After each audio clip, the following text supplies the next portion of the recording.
Hey guys, I'm Robert Kennedy III, RK3, that's me, and I just wanted to share a quick story with you. Right behind me in my neighborhood, there is a little baseball backdrop. There's this net where the home plate used to be. I'm not sure what was happening there or where the rest of the field went. It's all grown in right now.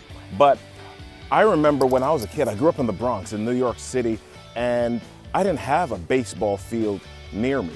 What we did was every day we would get together on our block and we would go outside with our wiffle balls and our wiffle ball bats, and we would play baseball on the sidewalk, not even in the street, on the sidewalk. And now this sidewalk was maybe 8 to 9 feet across.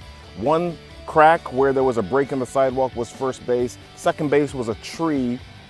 Third base was a part of a fence, and Lisa's yard was where the home run was.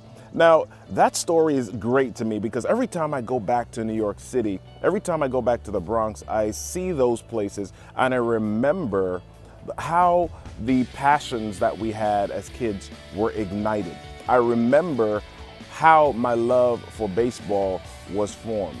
I remember playing on the street with my brothers and some of the other kids and the community that we had. And that just brings a smile to my face every time I think about it, every time I go back to New York City and I see it. What it says to me is that when we're kids, we don't need the big fields. We don't need the big materials. We don't need the big anything. We're creative, and we come up with ways to create happiness right where we are.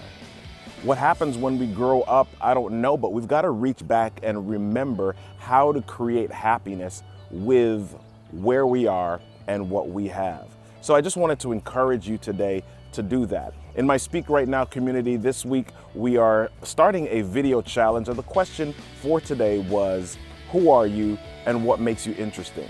I just told you who I am, who I was, and an interesting story in my life. So I want to encourage you to look around you and find the stories in your life that make you interesting, the stories in your life that remind you of happiness and the things that you did in order to create it. I'm Robert Kennedy III, RK3, that's me, and that's my story for today. I'm sticking to it. Subscribe to the channel. I'll see you soon.